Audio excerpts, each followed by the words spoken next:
Hello, everybody, and welcome. This is Lessons for Full Spectrum Humans. Today is April 12th, and I'm doing a presentation. Level 1 is going to be all about the energetic pathways of how energy actually flows around this shape. Not sure if someone is already having a question or whatever. I'm going to mute everyone who's in here just for right now. And if you have a question, please unmute yourself and say whatever you need to say, and then remute, because I'm working on exactly how to make sure everyone can express themselves and also not have too much overwhelming layers of conversation going on. So, okay, the very first thing is, so I've been talking about this shape a lot and just holding up this little sculpture, which is like, like a sketch or like a line drawing, and not really making it clear. And again, most of these presentations that I do as a webinar go concurrently with the recorded lessons, but this one doesn't have a specific lesson associated with it. I just know that I need to make these topics more clear. So I'm doing this a little bit out of order, or just as a clarification is a better way of saying it, that this shape is not just one shape sitting in Nowheresville, and it's also not alone, that it has a whole entire energetic matrix of other shapes around it. And this is what you see when I paint these big panels, that I'm calling those time maps. So let's say, just like with learning music, let's say we have learned one particular chord or one particular melody, but that's not all of music. Let's focus on how we turn that and connect it to lots of other things so that it becomes like a whole big giant symphony. So I've also been focusing a lot on the anthropomorphic aspect of this shape, talking about how it is contained by, it contains timelines of your life, and how that relates to the genetic dance or oscillations of your DNA, and even characterizing, here, let me just move this closer to the camera, characterizing this edge or boundary of the sculpture as the membrane of death. And all of those are, seeing through the anthropomorphic lens, which is also associated with this level of, if we're going up the ladder of our consciousness.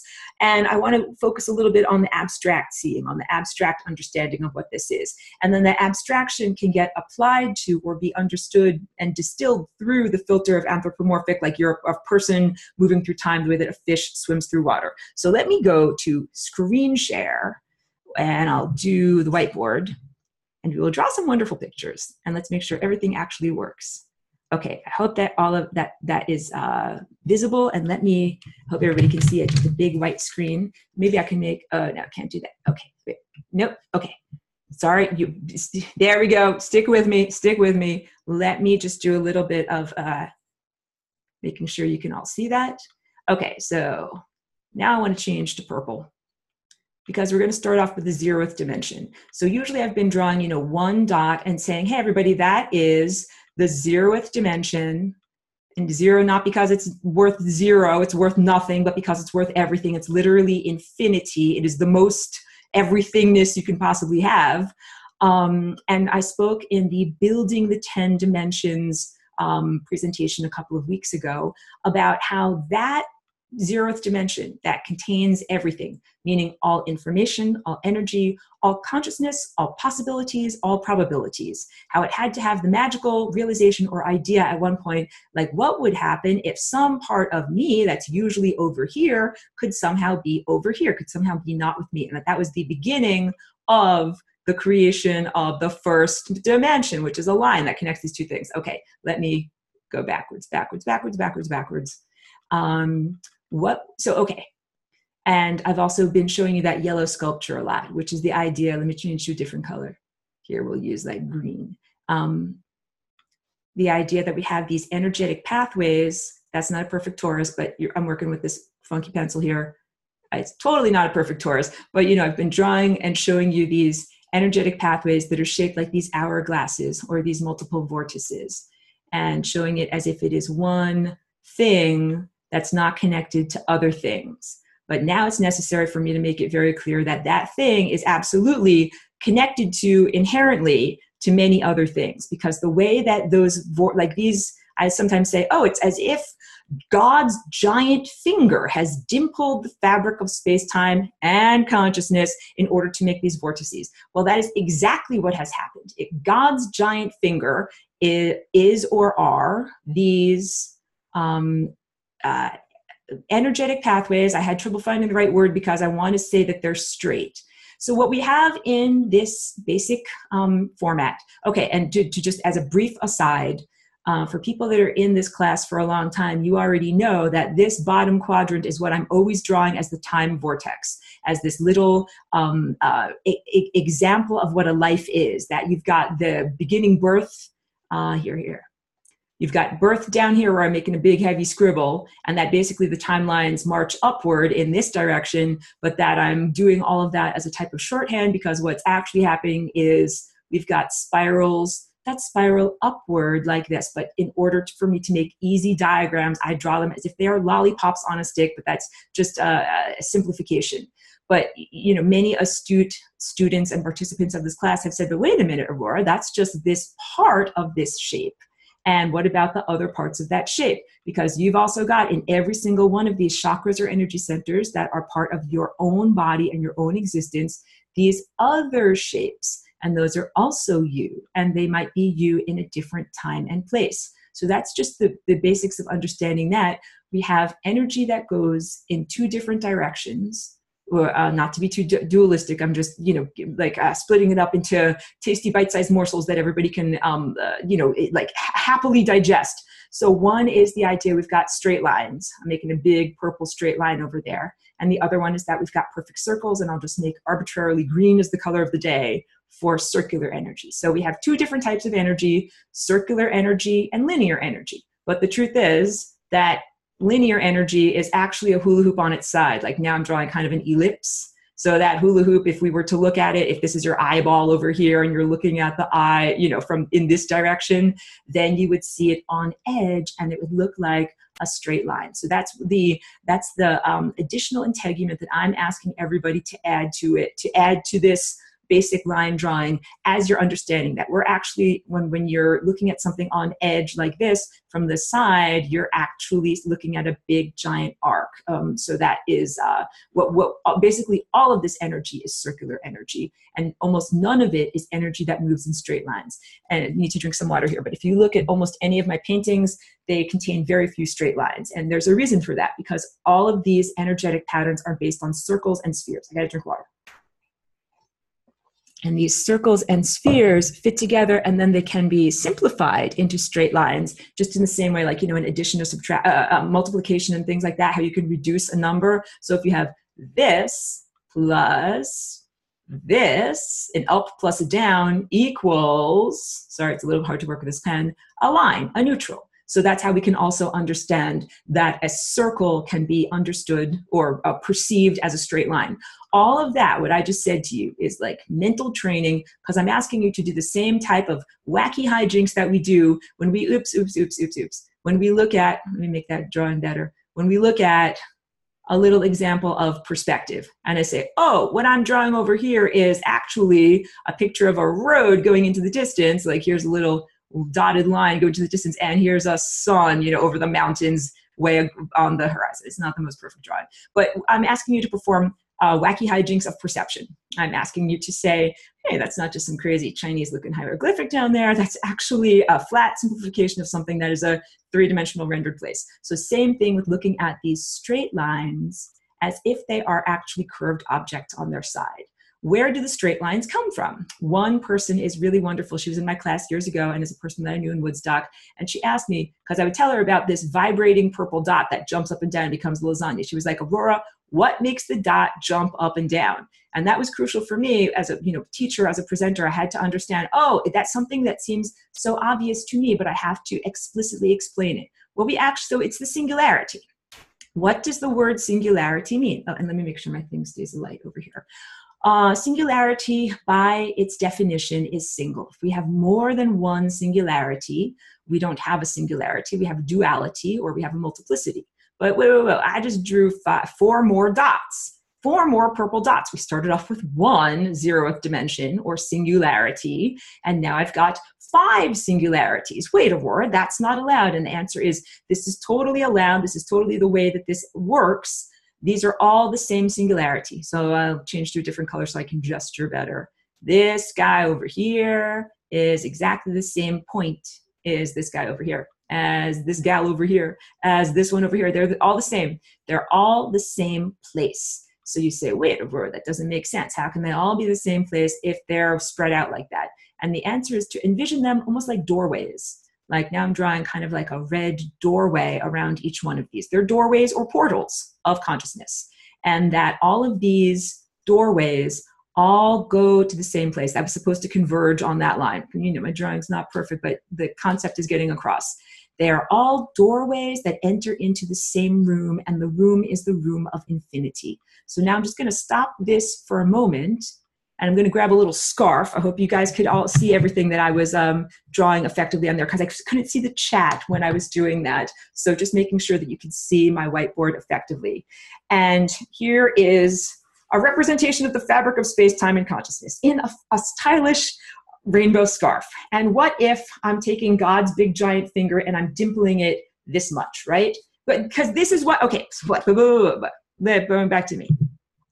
What science, and I'm not a scientist, but what science describes as the singularity is the stretching of the fabric of space and time, but doesn't recognize consciousness, to an infinite point. So we've got this, you know, stretchy surface stretched out like this, and then you put an infinitely stretchy surface, an infinitely heavy bowling ball on the infinitely stretchy surface, and it starts to go down or, you know, inward like this. And that's what science describes as a black hole, all right?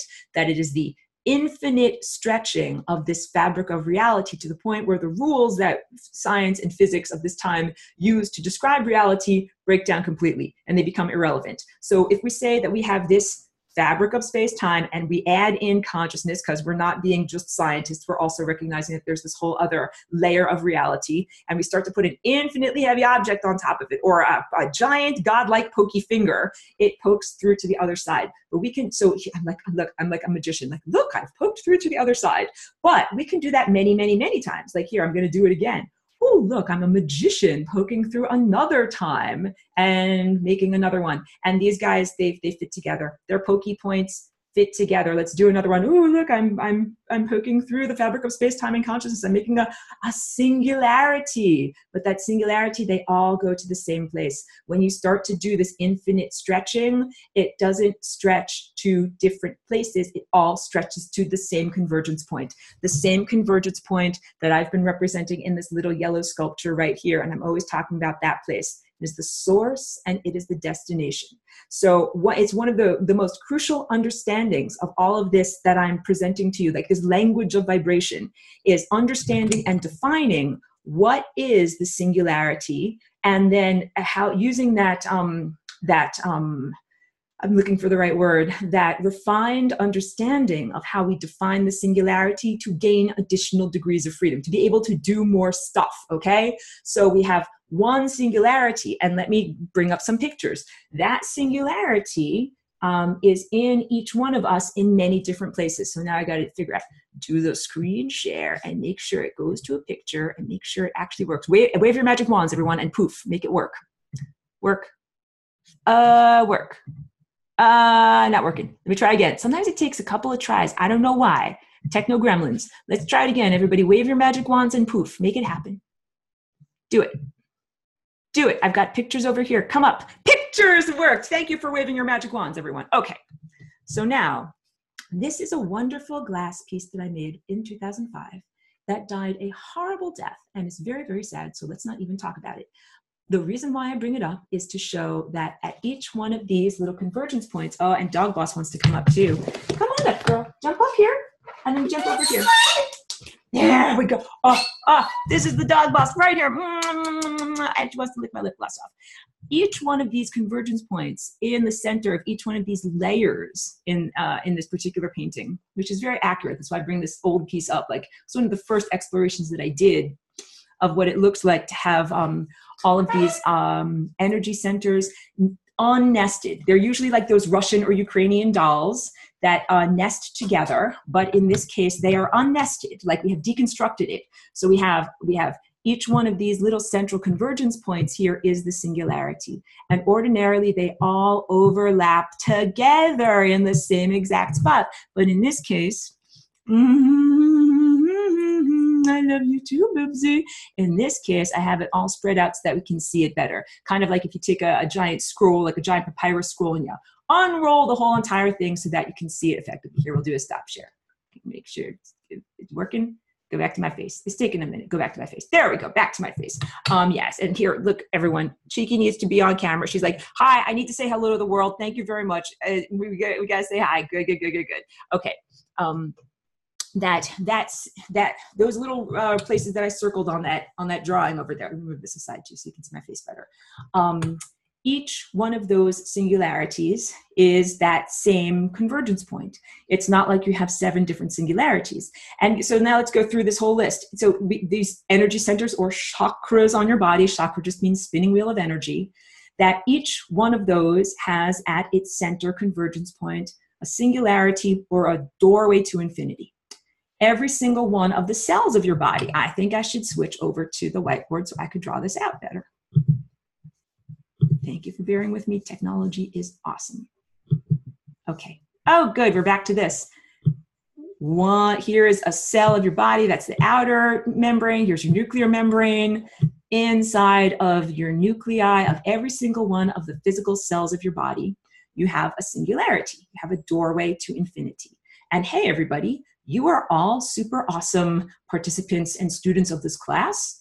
You know what's in the center of the nuclei of your cells doing stuff like this. It's called your DNA. So DNA is like an antenna that receives and broadcasts a transceiver, and it's also a portal. It's a doorway to infinity. It is a doorway for consciousness. So once we start to understand that that is one of the roles or behaviors of DNA, then we can also understand, well, wait a minute, a person who might not be encrypted and might not be in charge of their DNA could have big, giant doorways through which malevolent, horrible, creepy jerks reach through and do or say whatever they want to say. And that's the whole idea, that I encourage everyone to be super in charge of your DNA, be in charge of the portals that are part of your body, be very choosy and very selective about who or what or under what circumstances you allow any kind of forms of consciousness to come, I'm drinking water here, to come through those portals, that they should only be divine or benevolent or based in pure unconditional love. Thank you, I'm getting very thirsty. I'm doing so much talking. So a cell, basic like cell of your body, a biological cell, has a singularity at its center. Let me rewind a little bit, or I'll just draw it again. And then we have at the center of every atom. So now I'm drawing like this is the atom, nucleus of an atom, and here is the first electron shell. And you know, all of our cells are made up of tons and tons and tons of atoms and tons of molecules that are made up of tons of atoms, and that at each atom, the central nucleus is a doorway to infinity. It is a convergence point. It is a singularity. It is a place where that, here, let's draw the fabric of space, time, and consciousness. We'll draw like a tablecloth type of thing there, has been infinitely stretched. That's going to infinity by the infinitely having bully ball or God's finger pointing downward. And that's happening here in the center of an atom. And that's happening here in the center of your cells. And that was also happening in that drawing that I did, or the painting that I showed you, the glass piece that has all of those individual singularities. So the answer is, big takeaway, you have 10 million, billion, trillion, uncountable numbers of doorways to infinity in your physical body that are part of your physical body. And it's also like I have to reaffirm all the time how wonderful it is to have a physical body, you have real estate. Here, I'll go back to my face so you can see me a little bit better. You have wonderful real estate. You have a foothold in the third dimension, experiencing the fourth dimension, which is time. That's pretty important stuff. You have all of these amazing portals and singularities to be able to work with, and it all is part of that zeroth dimension. This is where we get energy and ideas from. First of all, when I do sun gazing with the sun. I encourage everyone to do sun gazing with the sun. I teach safe sun gazing. Don't stare directly with your physical eyes. You can squint or close your eyes, but connect to the sun with the attenuation, the tendril of attenuation that you use your attention to get that energy. And when you do that, you are getting energy directly from the source, directly from the singularity. So this is one of those things where it's like, wait a minute, I'm having an intellectual connection that says, I have a singularity, a lot of them inside of me, and the sun and the stars are a singularity or singularities too. That means that there's literally no distance between me and the sun. There's literally no distance between me and the singularities that are within me, which is like, let's say the pointy thing over here. He's getting real interested in my scarf. She's like, wait, what is this? I want to play too. Don't eat it, it's silk.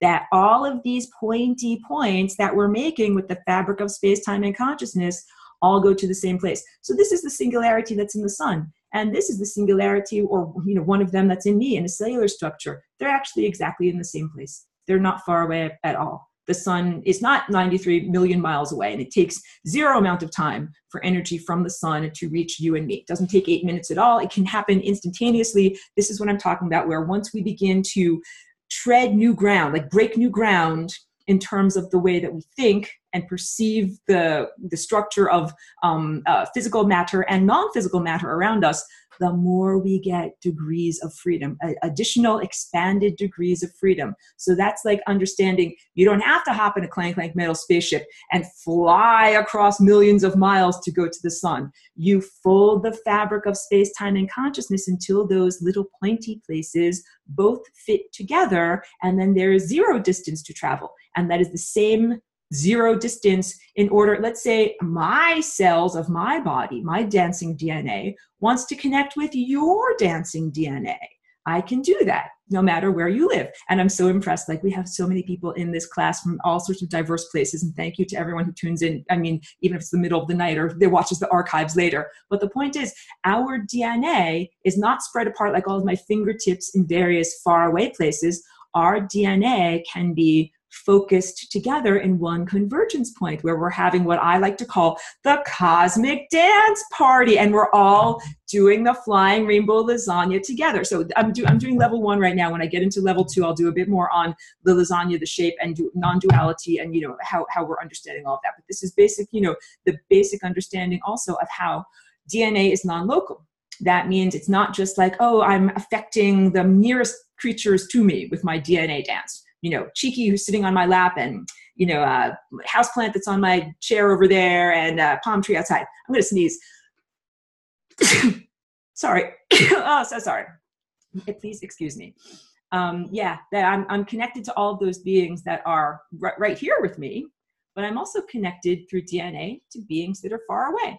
Like, there's a blue whale swimming in the ocean. We can be connected to the DNA of that blue whale swimming in the ocean. And you don't actually have to go to the ocean to do it. So this is starting to be pretty cool. How about connecting to the sun, which is 93 million miles away? Again, you can do it instantaneously. Connect to the sun, connect to the stars, connect to far distant planets, connect to beings who live on far distant planets. Boss, we gotta work. We gotta work, boss. She's like, take a kissing break. Kissing break. I know. We need a kissing break. So let me also talk about God's giant fingers that dimple the fabric of time, space, and consciousness, and where this energy comes from. Here, just give me a moment. Oh, come on, give me a kiss. I know you want to kiss me. I love you. Back to the whiteboard. Thank you for being a good boss. Okay, so what makes these purple singularity dots move? What makes them move? Why are they not just standing in one place and saying, oh, look, I'm the fabric of space, time, and consciousness that has been dimpled into, an extreme configuration? Why are they actually moving? Because what they're doing, I'm just grabbing my little pencil over here. What they're doing, and let me get it to a different color. Oops. Here, I need to go to drawing. I need to draw with the thing. I need to choose a color. Here, let's choose black. What they're doing is jumping up and down, back and forth like this. Right? So you're sensing that they're not just static objects. They're one object that seems to be spread out in many different places, and it is oscillating in a very particular formation. It's almost like a crystalline formation. And so what happens is we start off with what would be considered almost like a basic square. And you have one singularity in the middle of it. And as that singularity moves in this direction, God's giant finger dimpling the fabric of space, time, and consciousness, it makes a vortex. We just stretched out that sheet of everythingness. And when it reaches, let me change colors. When it reaches, this purple dot over here, I'm making a big giant purple dot, it hits with equal force and it bounces back. So there's another line of energy that is coming from the top. Kind of like, two battering rams hitting each other perfectly on target to the point where they then reverse their direction. I'll change a different color. and then they go in their opposite directions. Boom, backward like that and backward like that. So, and this happens 4 at a time. So I just showed you what happens as this energy is going in this direction. But what actually happens is all of them happen all 4 at a time. We have one that goes out like this, and another one that goes out like this, and another one that goes out like this. And that all of those make 4 vortices. And when we look at the sculpture, or we look at the formation in a 3-dimensional understanding, we also understand that there's one that comes out towards us, towards the camera, and away from us, away from the camera. And that those, so I like to say that those are implied, like if I made a very light color, that those would be implied vortices. I don't know if you can even see that I'm drawing in yellow, but that would be one that's there. And then there's one on the other side over there. We have 4 vortices, and then you have 2 implied vortices that are doing this. And each one of them meets up with it essentially itself. We are constantly kissing ourselves in the mirror. Here I'm drawing singularity at the top of that spot, singularity there, singularity there. And each one of those, the outward, or, you know, there's like an expansive force that is going from this place where I'm making a big giant red dot outward to this place where I'm making a big giant red dot, an expansive force. And as soon as that expansive force, sorry, that was not the right thing, you know, it meets the other complementary force coming in the opposite direction, then everything bounces back. So then we end up getting all of these guys bouncing back to the singularity. And as they all bounce back to the singularity, then they all make the, oops, just a bit difficult, let me undo. I gotta be perfect here, guys. I'm sure I'm making very funny squinty faces while I'm doing this too. It's like guitar face when you're focused so much. The fabric of space, time, and consciousness then dimples inwards, which is just like my yellow sculpture that I hold up all the time. So when I hold up that sculpture, I'm holding up static representation that is the end result of this jumping back and forth in multiple dimensions of higher dimensional consciousness known as singularity. Let me just drink a bit of water. And I can't see the chat right now, but if you have questions or whatever in the chat, I will check you out. Oh, wait. Oh, maybe I can see the chat right now. Let's see if you pull it up. Oh, how wonderful. I absolutely can read the chat right now. So SJ says, is the force of energy coming from the spinning circles, spirals of the toroid? What an awesome question. Okay, let me hide. Can I hide that so that I can get back to here? Move things around. Thank you for bearing with me while I figure out technology. I know I'm making squinty faces. Fantastic, I can see the chat and move things around. What is happening is the same thing that I described in previous lessons about the 0th dimension. I'm making a big dot here, having an idea of what would happen if I wasn't all in one spot and if I was had some of me was over here. It's making a line. So the impetus, the force of energy for this journey, this oscillation, jumping back and forth, making these 4 vortex shapes, is that initial consideration, that initial leap of consciousness that the 0th dimension had to make, because everything, the 0th dimension is the presence of everything. And it had to somehow think what would happen if some of me wasn't here and was somewhere else. That thought itself created the somewhere else. So this, you know, we've got this jumping back and forth motion that looks roughly grid-like at 90-degree angles. You know, roughly what we've got is this, right? And then, of course, you know, I told you we've also got ones going towards the camera and away from the camera, but we're just looking at this simplified version, roughly these 90-degree angles. But it can go in, it can go in many different configurations. I'm just showing you this, you know, basic simplification.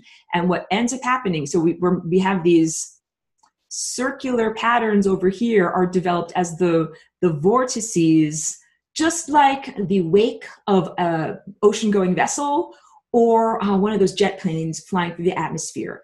It leaves behind a vortex trail. So it is this purple dot, the singularity, is like the impulse, the ship or the craft that is flying through a medium. And in this case, the medium is time and consciousness. And as it is flying through that medium, it leaves behind it a wake, and the wake is vortex shaped. And that vortex has its own fluid dynamics, which if I drew it like in a simplified way, if this is one vortex, and it's going, you know, downward towards there. It's, choose a different color so that I can highlight this. Here it's going around the top like this, and then gets tighter and tighter and tighter and tighter and tighter as it goes down to the bottom. And then, of course, as it reverses in its direction, choose a different color, it goes from the, so it goes from the general to the specific. Here's the general to the specific, but then it also turns around when it meets itself at the singularity, where I made this green dot. It's like, wait, I just met myself. I just kissed myself in the mirror. Now I'm turning around and going in the opposite direction. And what it then does is goes from the specific outward to the general like this. But then it also goes from the general to the specific back into the center. So you can see how, you know, I'm always drawing these vortices like half thing like that, but it's actually, it's got a complement. It's got a mirror image like that.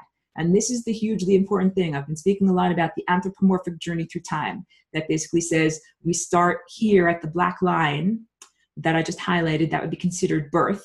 And, you know, now I'm drawing the line of ascension. Because, you know, most of what I'm trying to teach is like, how the heck do you get out of this place? How do you be relieved of the levels of constraint that we've been experiencing in experiencing the time field shaped like a torus and experiencing our DNA shaped like a torus, and having to hit the membrane of death, this area over here? What are we supposed to be experiencing? That central core timeline, that is the journey of the singularity, bouncing up and down, bouncing back and forth. And that all of this gobbledygook, all this extra stuff around the periphery, around the edges, that is absolutely not what we're supposed to be experiencing, except in a very peripheral sense, that our attention is supposed to be focused like a laser on that black line that I just drew. And a laser is coherent light. That means it does not disperse. So coherent light, all of the peaks and all of the troughs are all perfectly aligned together, and it continues onward indefinitely in this direction, as opposed to regular light, where it's like some of it goes like this, and some of it goes like this, and some of it goes like this, and it spreads out after a few feet.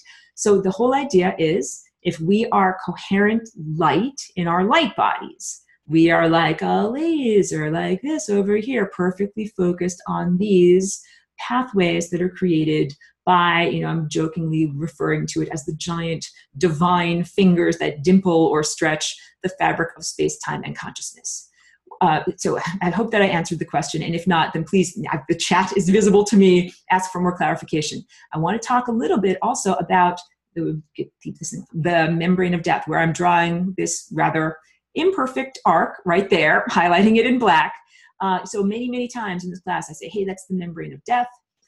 So that's understanding this very much on the anthropomorphic level.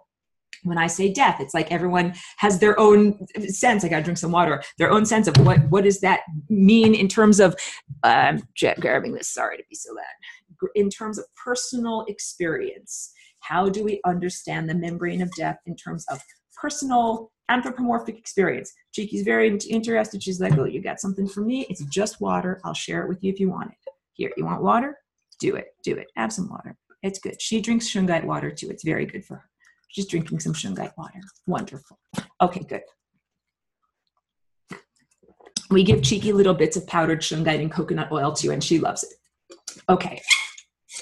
That membrane of death is a boundary in this diagram, just in the if we're just defining things in terms of, sorry for all the noise and clanging, just defining things in terms of how energy flows, but not interpreting it in terms of the human story. We're just saying, okay, how is energy supposed to flow? So now let me go, okay, settle down, boss, settle down. We love you. All right, I'm drawing over here. That membrane of death, I'm highlighting here with my cursor, is this over here. It's one small arc of a much larger circle. So now I'm going to draw how that energy comes. Remember, I'm making a big arrow. That's the source that I just made a big arrow. It's the source. It's a convergence point. The 0th dimension is also the destination, because we come from the source out here and all the way around and then go back to the source. And then we also go down this way and go all the way around and come back to the source. And we don't just do it in one dimension, we also do it in many dimensions. So you can understand, like, that one's coming towards the camera, that one's going away from the camera. This one's coming from the close to the camera. Oh, that's not too, away from the camera. It's a really messy drawing, but you're understanding what I'm trying to get across. That it's a constant figure eight looping movement from the source back to the destination, from the source back to the destination. And that is also what creates this vortex shape around the top. So on the one hand, that vortex is created as the end result of the primary impulse, the purple dot, moving up and down and oscillating through time, up and down really fast like that. And there go Buzz. Boss is finding a little bed over there. The vortex is also created by these figure eights that are moving around constantly, and that each one of these little crossing points kind of connects together and makes that vortex. So it's like saying many different waves are harmonically integrated in order to make that end result shape of what I'm showing you over here. This here, it's close to the camera so you can see it, this three-dimensional shape. So this three-dimensional shape doesn't just exist in Nowheresville. What we actually end up having is a whole bunch of them all together. Like here, let me just choose a different color. I know I get very, I got to choose the right colors in order to make this all make sense. Here's another four vortex shape. Oops, yep, good. I'm doing my best with this little pencil. I can't get the details totally right, but you know what I'm talking about. Boom, here's another one. And then here's another one that goes up this way. And then here's another one that goes up this way. And then here's another one that goes up this way. Wow, all of a sudden we're starting to see that there's all of these lives that are completely intertwined, and they're completely interdependent because, again, the lines of force between these dots, they are, and so, okay, I've shown vibrating up and down, singularity vibrating up and down. Singularity vibrates in many dimensions, so it also can vibrate this way, back and forth, laterally. It can also vibrate what we would call, in and out, like towards and away from the camera. So we're coming up with the idea that we have this whole entire extensive structure of many overlapping, interactive time bodies. And the big takeaway here is that all of this is you. Here, let me just change to a color. Let me just do this. All of this is you. All of this is you. This is called dilating your identity. That, I've been talking about this lower quadrant over here, or just, wait, I'll show it over here because this one you can see it a little bit better. What I'm highlighting in orange. That area, I've been talking about that as one time vortex representing your life, right? But now you're understanding, wait, this place where I'm putting an arrow to, that's a mirror image of your life. And that's not someone else, that's actually you. And this is also a similar idea to the work of physicist Richard Feynman, who is a very far out thinker from the 1950s, who proposed the idea that there is only one photon. And let's say this is the sun with these beautiful rays of sun sending out photons. Sun is a portal. This sun is a portal to infinity. The sun has a singularity inside of it. And all those wonderful photons here are making dots. Well, you can't really see them. The dots all come out from the portal and travel on their pathway. They look like waves, right? Traveling on their pathway, coming out into the material world. And he proposed the idea that there's just one photon that is constantly moving backwards and forwards through time. That one got sent out and now it returned back. Oh, now I'm going to send out another photon over here and now it's going to return back. And that because all of this is a story that is happening concurrently, that what we're seeing is, many radiating aspects of sunlight at the same time, but we're understanding that is the end result of the journey of one photon that is like a time traveler, constantly moving forward through time and reversing its path through time and then being emitted again and again and again.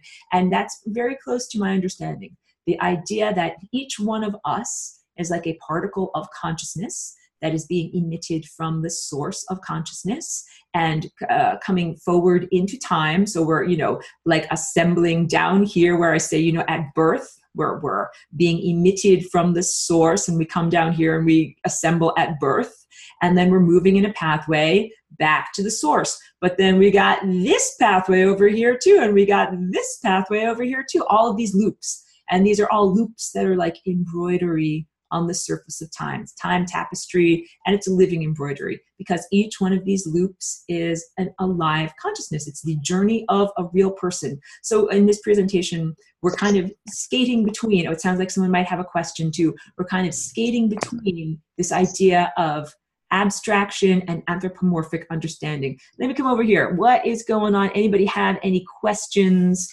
There we go. Because I thought I heard someone trying to break in. If you have any questions, you are free to unmute. And also, checking the chat to see if there's any more questions over there too. Because I know that what I'm expressing here, like, it doesn't have to, hold on a second.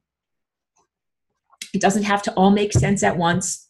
I'm hoping to do yoga of the perception, begin stretching in order to start to think along more expansive lines. So that's the idea of each one of us being the end result of this exploration of stretching the fabric of space, time, and consciousness, but our individual journey from source and back to source to the destination is not only your individual journey. It's the journey of many, many different facets of your being. That's the best way I can say it. I'll go back to the whiteboard so that I can draw a little bit more and get this to get this. My words just are not even adequate. And bring up the chat so to make sure that I can see you too. Each one of these, time vortices is like a facet of your being. And you have multiple different facets and they're all you, even though your awareness is focused on this moment right now. So we all recognize, like, you're in your body, you have an ego definition of self, your self is named whatever your name is, Aurora or Danielle or Catherine or whatever. And that's totally appropriate for each one of, because, I have to focus on eating my food and drinking my water and digesting my, nourishment for life. And each person has to focus on their own particular journey through this, time, through the map of time. Everybody has to focus on their individual journey, and that is totally appropriate.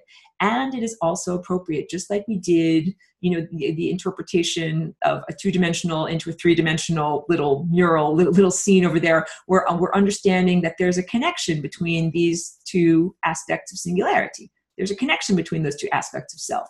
There's a connection that is like a graphic representation. It's like the structure, in the same way that my house has a connection between the beams of my house and the roof of my house. Here's the beams, and here's the beams, and here's the roof, and here's the roof. And they have to literally work together in order to create the entire house. That is what we are experiencing in terms of our journey through time. That each one of us has to work together with these other facets of our own self in order to successfully have this journey or complete this journey through time. And the completion means, we're coming from the big red dot that I'm making here in the center, outward into the physical realm and having the experience of being physical, and then returning to the to the source that emanated us. And that all of this is for the purpose of refinement. We are refining our consciousness. I'm drinking more water. Refining our consciousness, refining our ability to be unconditionally loving, because that's the fuel that makes this happen. So another question, like answer to the question of what makes the dot, what makes the singularity begin this movement back and forth in these multiple dimensions. And the answer is, and it's not a hippy-dippy answer, the answer is unconditional love. That is literally like the gas that makes this car of consciousness go. So, because unconditional love is, it's a tone that we make when we go through time at the right moment. So if we're moving at the right rate through time, we are making that tone of unconditional love. And that the more of us, like we are each individual facets of this same singularity, having different flavors and having an individualized experience, the more of us that make that tone of unconditional love, then the more perfect is our oscillation. And remember that big takeaway that when you emanate outward from here and you're going in this direction up to here, what happens is you meet another aspect of self that is moving from the other direction. It's coming from the source, I'm making a big giant red arrow here, from the source that happens to be, or the singularity that happens to be in a different direction. So now we can understand that when we are meeting what we think are other people, other beings, space aliens, interdimensional visitors, even demonic consciousnesses, what we are meeting is other aspects of ourself that are coming from a different direction and possibly moving at a vastly different rate. This is how we begin to understand this. So also, just like, when they tried to build that channel, between France and England, they had to make sure that the channel tunnel met up. Like there's one part of the tunnel, and here's the other part of the tunnel, and they have to meet exactly perfectly here in the middle. They have to meet exactly perfectly so that their huge engineering project works. That is what we have to do in time. If we're moving upward through this red line that I'm making a big heavy red line over here, we have to be oriented in exactly the right way in order to perfectly meet our complementary opposite that is coming from that direction, like putting together the channel tunnel. They had to do some crazy, wacky calculations to make sure that those two things lined up. We are also doing calculations. I'll go back to my face. You can see my face a little bit more. We are also doing calculations. I say many, many times that your body is like your quantum laboratory, that you are a very complex calculator, not that I'm a transhumanist at all. You are the most sophisticated form of calculator or mathematician or explorer of numbers. So last week I did all about a presentation all about the Fibonacci sequence. Oh, I hear someone's got a question, and Tracy, you are not muted, so I'd be happy to listen to you in a moment.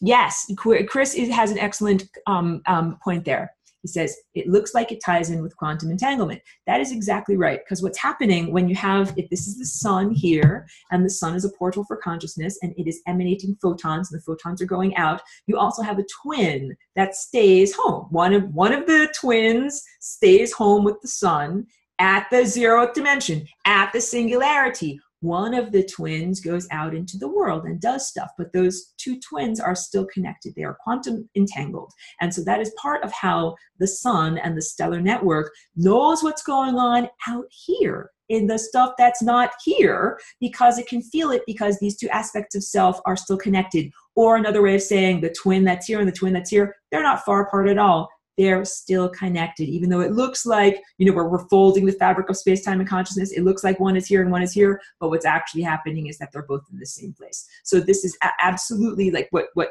present science on Earth's surface is describing as quantum entanglement, is the beginning of this understanding of this stretching of space-time and consciousness to the point of being like a complex fan, like, you know, one of those like folded fans, where all of these points of reality that would ordinarily appear divergent either through time or through space are totally convergent at the same place. And that's what the Tor of the torus is. That's what this central convergence point is. That we have, so I've described it in two-dimensional, I'll describe it in 3 dimensions. We've got energy that is going around like this in various figure 8s, and that energetic pathway is what is mirrored in the physical exploration known as the Rodin coil, or some people are calling it a POE, like a vortex. It's a very interesting over-unity device. I haven't built one myself. Other people have explored it, and there are many videos you can check out on YouTube about it. The basic idea is if you follow a very explicit, specific winding pattern of copper wire of a particular gauge, because electrons flowing in a wire like this will create a complementary at 90-degree magnetic field going around like this. So if you have 2 wires that are just the right gauge and they're wrapped around a torus shape in just the right way, they've got these beautiful harmonically overlapping, we could call them notes, that sound like good music together. And if you get enough of those notes overlapping, what you get is amplification. You get harmonic amplification of the electromagnetic field. So it's the beginning of understanding how all of this fits together. Like we're basically saying what is understood on the abstract level can then be applied to the physical / anthropomorphic level. So this is the pathways of energy moving around this time shape in the abstract non-physical realm can be used with the analogy of physical copper wires and what happens when we actually build a structure out of physical copper wires.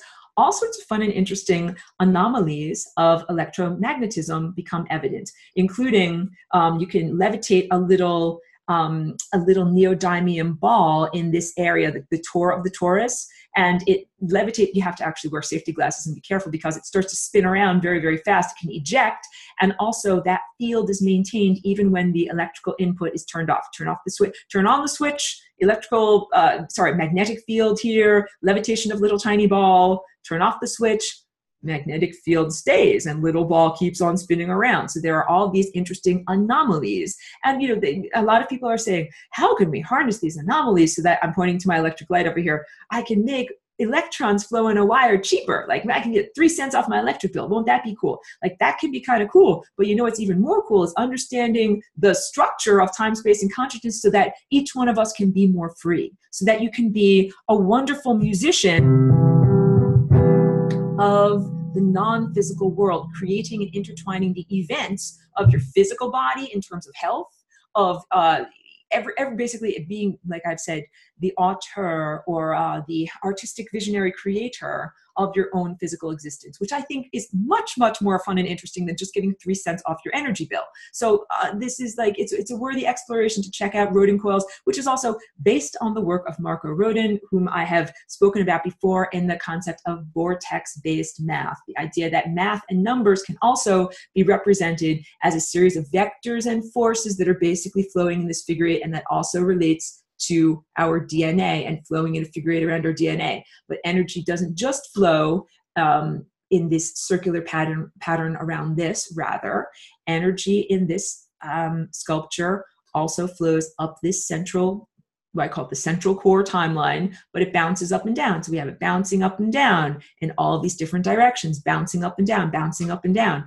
So the singularity is having many, many, many multiple concurrent experiences. That's why I bring up that idea from physicist Richard Feynman, the idea of many, many, many photons having concurrent experiences that all overlap in what we know as reality. And this is also the beginning of the anthropomorphic understanding of how we are all connected on the level of consciousness. So science is not prepared to say how we are connected on the level of consciousness. It can recognize, space and time as being two sides of the same coin, or interactive, related aspects of what we're experiencing on an anthropomorphic level, but science can't touch consciousness with a 12-foot pole. It's like, no, we can't weigh it, we can't measure it, we don't know how long your consciousness is or how to quantify it in any way, so it's not prepared to say that. So this is the beginning, what we would almost call a spiritual exploration, because it reminds me a lot of some of the teachings of the Far East and Buddhism, and in level 2 we're going to get into non-duality, because we're going to get into how this shape transforms into this shape. And let me also do one more thing. So we're talking about non-duality of consciousness, but then I also want to talk about the pathway that things take when we go around, because I just showed you one basic structure. Here, hold on. Let me clear this all out. Thank you for being patient with me.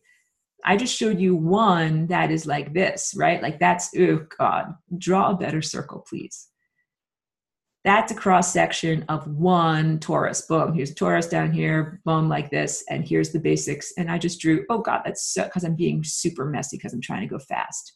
If I go slower, things will work better. So we have, that's the basics. That's like the physical realm. But when energy flows, it doesn't just flow around the physical realm. We've also got, boom, we've got another vortex that goes around this way, and another one that goes around this way. That's supposed to be orange, so that we're looking at then the mammalian denser emotions. Then we've also got yellow. Here we got a little yellow vortex. I don't know if you can even see that on your screen, but I'm just going super fast. We've got a yellow vortex. We've got a green vortex. They all go around like this. So what happens when energy comes outward from the source and then spirals back? And of course, this goes all the way up, all of the colors of the rainbow. I'm just not going to draw all of them, but you understand that all of those little nested vortices, what happens is that is part of that spiral pathway of coming from, let's try again, from this central zeroth dimension, from the convergence point. We're coming outward into the physical realm. And then, of course, we tighten up and go back inward towards the singularity. That's where I'm making that big, giant black dot. So we get like an expanding and contracting, going from very specific constrained levels to very expansive unconstrained levels, and then back into more specific constrained levels. It's an oscillation back and forth. But what the pathway actually is where you come out and you do all of these spirals that are around the violet level. And then you reach the singularity, which is a doorway. And you come out of that doorway, and then you go find yourself in the blue level. And you do all these spirals around the blue level. And you go through the doorway. And so if I'm looking at it from the cross-section, first you do like a little curly Q in violet. Then you go back through the doorway. Then you do another curly Q in blue. I'm not changing all my colors because I'm trying to be fast. And you go back through the doorway.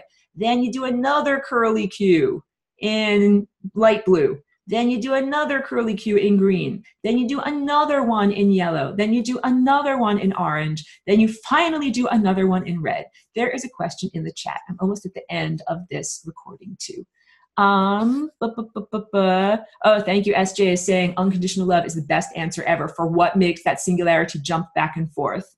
I'd missed that comment before. And Joelle says, Aurora, whenever you get the chance, can you talk about these stellar cores that are siphoning energy from the sun? A physicist, Dr. Claudia Albers, does reports about this. Is the sun really going dark and dying? That's a lovely question. Okay, so I'll answer that, and then we'll move on to level 2. So no, I do not. Okay, blah, blah, blah. I'll drink some water. I will reassure everyone that I do not perceive the sun as dying, but here's what I do perceive. That even though we as little embodied humans think the sun and stars are these big giant things that are like so strong and so, whatever, that nothing can kill them, they have a metabolism just like we have a metabolism. So I need to drink certain amount of water every day because I'm sweating out certain amount of water every day. Or a plant takes in this much water and then transpires this much water. And if you don't take in the right amount to what you are sending out, then you're not maintaining your metabolism or homeostasis, right? Keeping the person static and alive. Stars also have a metabolism, and the metabolism is one of time and consciousness. So that source, that singularity, sends out love, sends out consciousness, and we receive and ingest love and consciousness. I don't have my smoothie with me, but if I had food, like an apple, chocolate, a smoothie, something good like that, that is consciousness that the sun and the stars sent out to us. And what we're supposed to do is maintain the sun.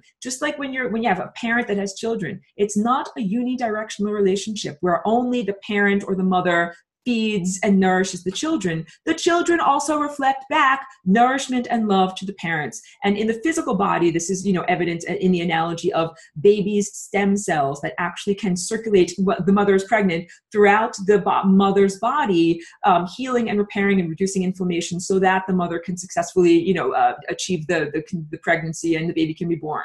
It's a very old-fashioned sense of like, oh, babies are such a drag on their parents and it's a unidirectional road and it's always the parents giving to the children. No, it's actually bi-directional, in both directions, but it must be balanced. And, a little baby is like a little baby. That's why I was also talking about the idea of when you hug a baby, babies are like little external battery packs. They make you feel wonderful. It's not just a survival mechanism that they have cute big eyes so you won't drown them at birth.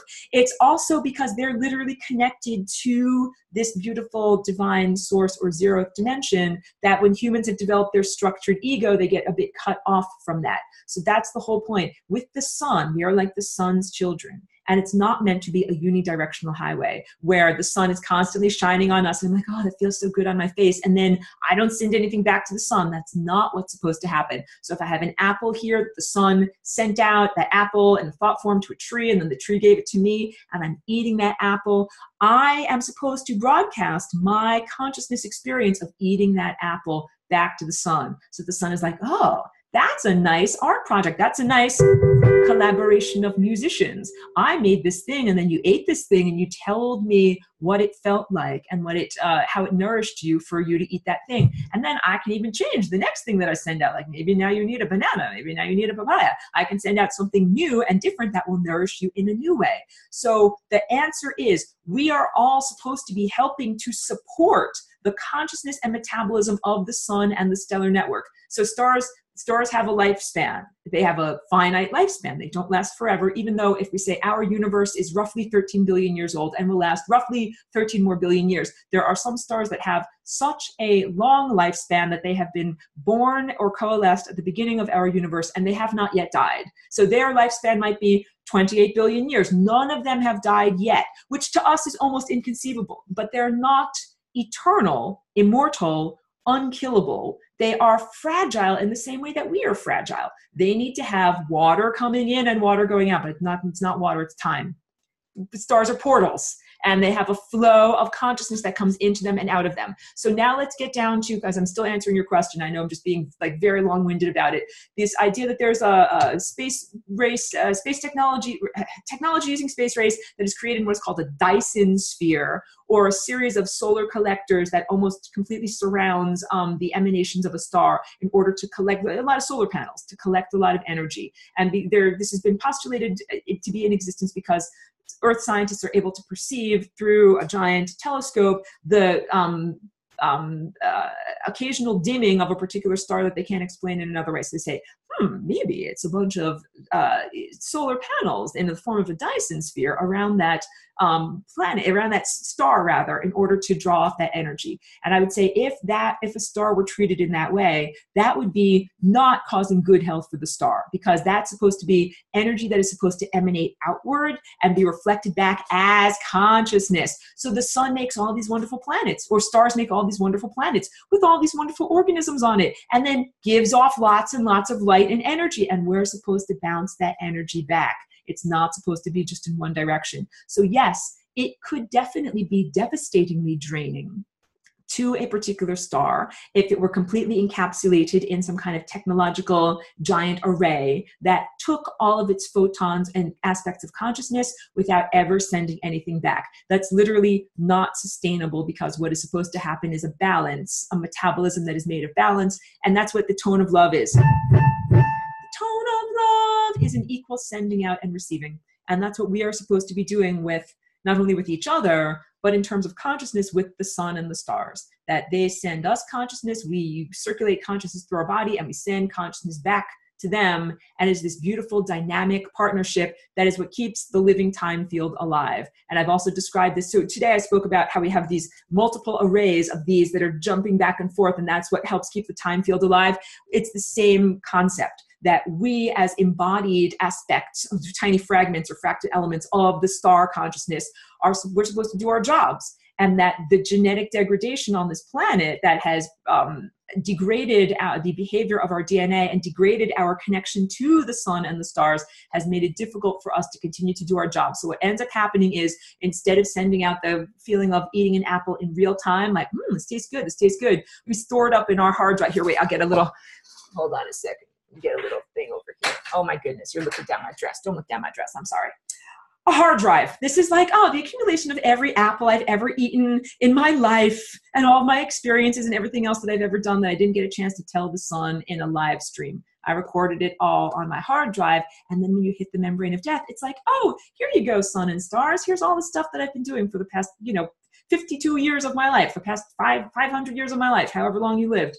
And that's not what it's supposed to be. It's supposed to be a real-time broadcast where the sun knows at the moment, in the moment, what you're doing, so that it can help and recalibrate and give you the ideas that you need. So what I'm perceiving with our present star, our present sun here, is that it is not endangered, that it's not going to die or anything like that, or have its lifespan artificially cut short, and that our efforts for freedom here on this planet, here I'm pointing to this painting behind me, the transformation of Earth's magnetic field, the transformation of our individual magnetic fields, the jumping forward into a higher dimensional state, the expanded understanding and definition of what the singularity of the source is, in order to include ourselves as no distance between us and the sun. All of that is meant to be healing. Because the sun, it's like having an infection in your body. It's like, why, how come I can't feel my toe? Something must be wrong. If the sun can't feel us, something must be wrong. Something is cutting us off from the sun. So for all of what is known as recorded human history, about the past 5,000 years or so,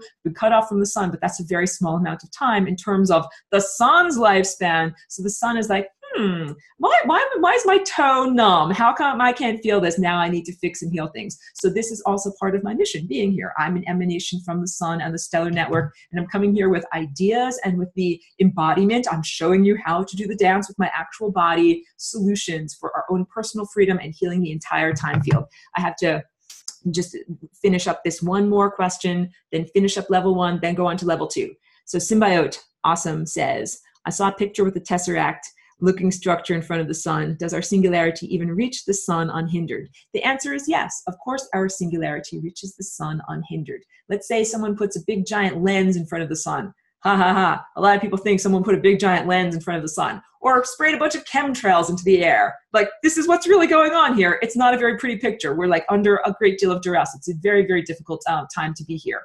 But what you can do is jump up and over or fold time, space, and consciousness. So let's say this is you and my fingertips are the sun, and there's a bunch of chemtrails in between you and the sun. Well, guess what? You can either jump up and over the chemtrails to connect to the sun, or fold time, space, and consciousness to connect to the sun. Because your singularities inside of your body is like one stretched aspect of this fabric, and the sun's singularity is another stretched aspect. And you can simply bring those two together, and then there's no distance between you and the sun. And no form of clank metal technology can prevent that from happening. Literally, that this is your consciousness. Your consciousness can create a very powerful electromagnetic field that is beyond even a hadron collider, particle accelerator, CERN type apparatus. Just understand that your spinning, whirling, and twirling mechanisms of your body in time, you're the particle accelerator. So, because I know that it can be intimidating. People are like, I'm intimidated by the clank metal spaceships and the satanic space races that use technology and Dyson spheres and all these things. But it's like, those are very, very small in terms of the magnitude of consciousness and how the cosmos is actually structured and how time is actually structured. But don't underestimate them. A very tiny pathogenic microbe can come in through a tiny cut on your hand and cause a total systemic infection if you don't take care of it. So the sun and the stars absolutely have an immune system, and they absolutely have a system of vitality in order to correct what would be considered a pathogen or something that is trying to harm them. And it has to do with using time. Like, if you knew, oh, that pathogen is going to come along at 12:03, well, let's get there at 12:02 and prevent that pathogen from being able to come along. So just trying to reassure you all, the sun and the stars have many, many tricks up their sleeves of what they can do so that they will not be harmed. And like when clank metal technology tries to eat or harm or devour or consume an entire star, like, the star wins. It doesn't die. The star is really a magical portal beyond the definition or beyond the conception of what most human scientists can even understand. It's an incredibly magical being. It's a complete unlikelihood that a star actually exists. It's a magical thing. And when I say magical, it's like, I'm trying to just describe it like a huge, huge unlikelihood that a miracle, a thing that is so incredibly unlikely that seems to be outside of the definition of what we consider to be reality, yet exists anyway. So the stars and the sun, these are literal miracles that we see in the sky. And spoiler alert, they're us. They're us. That when you actually transform and metamorphosize to the nth degree, to the greatest degree that you possibly can, you become a star. And I don't just mean a Hollywood star on the Walk of Fame with a silly plaque or something like that. I mean a real star. You become a real star. Okay, and Joelle, we're just ending on your comment. She says, that makes sense and makes me feel better, Aurora. It's frightening seeing all these giant dark patches on the sun now. Yeah, a lot of this is fear and uncertainty, and I understand that. So I'm definitely here in order to give reassurance. That's not just like pablum, like they're there, stupid people. It's like, no, this is actual real reassurance based in what I actually know about how powerful the stellar network is. It's incredibly powerful. It's a consciousness network that's not going to sit around and be like, oh, well, someone's trying to vacuum out all of my energy. I guess I'll just die. That doesn't happen. So rest assured that doesn't happen. And also we have to do some work. Just like if I got a cut on my hand, it wouldn't just be like, oh, look, cut on my hand, I'll just let it get infected. I'd be like, oh no, a cut on my hand. I have to, put some medicine on it and take care of myself and put a Band-Aid on there. Like the sun and the stars do that. And they're interconnected and they love each other. So the stars would never be like, that star is over there getting its butt kicked and I'm, laughing over here. It would never do that because it's literally like, wow, that part of me over there is getting its butt kicked. I better help it out. So, that's what's going on. Let me end level 1. I'm a little bit over my intended record time because my upload ends up being a long time. We'll move on to level 2, which is the energetic pathways of energy as they fly around the flying rainbow lasagna. Thank you for the people that have been giving such excellent, insightful questions that help me to refine my presentation. So thank you very much for everyone who's also watched this after the fact as the archive.